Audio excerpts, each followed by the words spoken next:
We're going to learn about empirical formula, which is the lowest whole number ratio of the elements in a compound.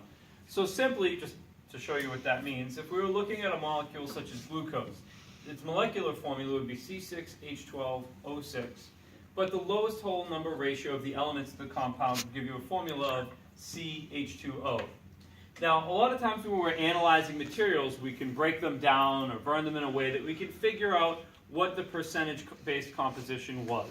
So we can use that to determine the empirical formula, and a lot of times that we'll do. And if we, on top of that, if we know the molar mass of the compound, which we can fairly easily determine, then we can establish what the molecular formula is. And that's what we're going to do in this example.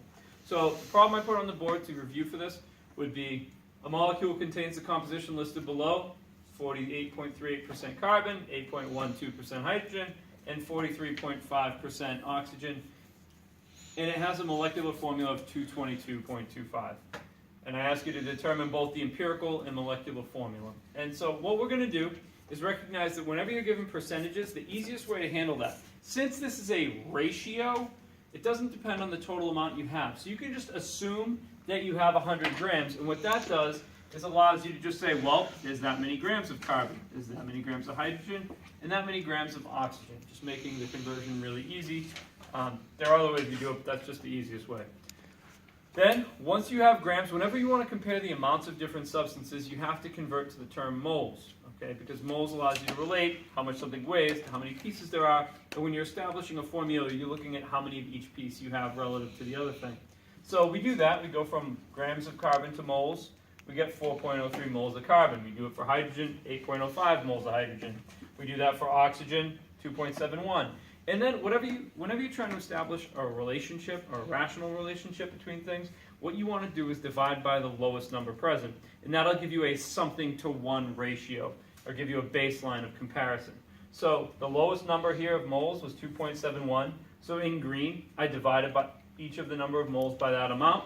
And what you end up with, and you have to kind of be like realistic in this part and just kind of ballpark the numbers a little bit. You end up with, for every 1.48 moles of carbon, you have 2.96 moles of hydrogen, 1 mole of oxygen.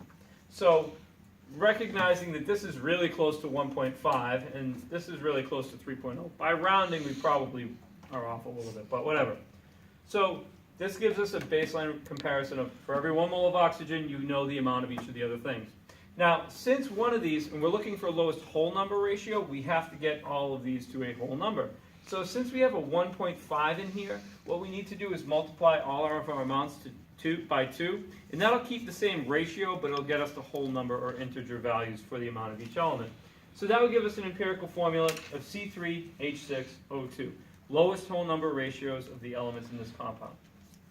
Now, since in this problem I gave you the molecular mass or the molar mass of this compound, I would expect you to be able to convert from this to the actual formula.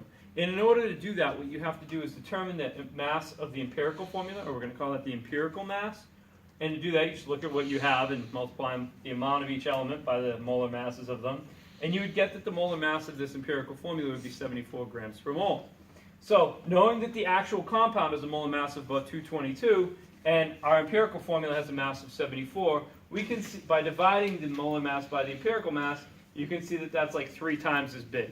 So what you're going to do is multiply your empirical formula by 3, and that will give you a resulting formula of C9H18O6 as the molecular formula.